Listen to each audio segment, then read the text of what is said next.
सुबह होते ही निकल गई थी हॉस्पिटल पापा को देखने के लिए।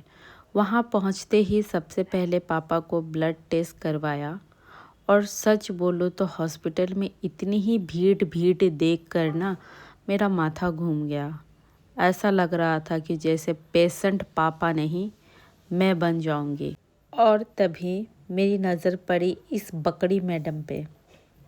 देखो इसकी हरकतें, रास्ता सामने है फिर भी ऊपर चढ़ रही है। पता नहीं कौन से खतरों की खिलाड़ी की ऑडिशन दे के स्टन मार रही है। ये बिल्कुल मेरी तरह है। खुद ही सीन क्रिएट करो, खुद ही टेंशन लो, खुद ही फंस जाओ, फिर स्ट्रेस लो, फिर जाके खुद ही रो लो। उसके बाद याद आया कि मैंने ब्रेकफास्ट ही नहीं किया था आज, तो मैंने तुरंत स्विगी कर लिया। और भाई जो छोले भटूरे आए थे ना, उफ़, मज़ा आ गया खा के। मैं और पापा दोनों साथ में बैठकर खाने लगे। पापा बीमार है तो क्या हो गया, टेस्ट में कोई कॉम्प्रोमाइज़ नहीं करते। फिर आई मेरी बारी खून देने की। अब मुझे पूरा कॉन्फिडेंस था कि मैं इतनी हेल्दी दिखती हूँ, मेरे अंदर तो खून की फैक्ट्री चलती होगी। और मैं एकदम चिल मस्त होके जा रही थी अपना खून दान करने, यानी रक्तदान करने।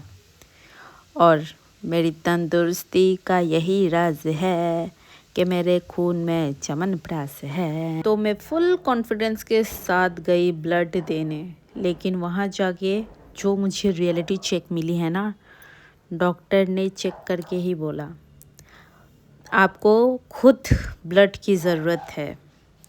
बस उस मोमेंट में मेरी सारी हीरोगिरी निकल गई, हवाबाजी निकल गई सारी मेरी।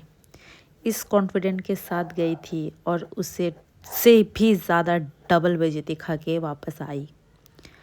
फिर जाके पापा के साइड वाले बेड पे लेट गई और पूरे 2 घंटे ऐसे नींद मारी जैसे हॉस्पिटल नहीं, ये मेरा नानी नाना का घर हो। उसके बाद पापा को टाटा बाय बाय बोला और मैं घर वापस आ गई। थक गई थी मैं।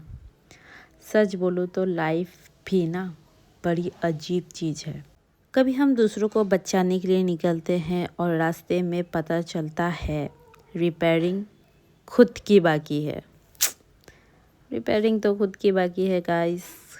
तो धीरे धीरे हम रिपेयर करके अपने आप को सुधार लाएंगे अपने हेल्थ पे, यानी अपना रक्त बढ़ाएंगे। सो आज के लिए बस इतना ही guys. Tata bye bye and दिल से थैंक यू वीडियो वॉच करने के लिए।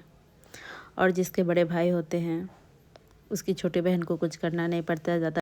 तो रक्तदान के समय में जो भी झमेला था, फॉर्म फिल वगैरह करने का, ये सब मैं खुद कर लेती हूँ। लेकिन जिसके बड़े भाई है उसकी छोटी बहन को ये सब करने की क्या ज़रूरत है। तो मेरे बड़े भाई ने सब फिलअप कर दिए। और जाते जाते आप भी देखते जाओ कि मेरा ब्लड कितना ही ज़्यादा कम है। ये मैं आपको लाइव टेस्ट दिखाने वाली हूँ। तो यहाँ पे एक सुई लेके मेरे हाथ में छेद दिया गया और रक्त बाहर निकाल दिया गया। अभी आप देखोगे रिज़ल्ट, यानी मैं जिंदा हूँ।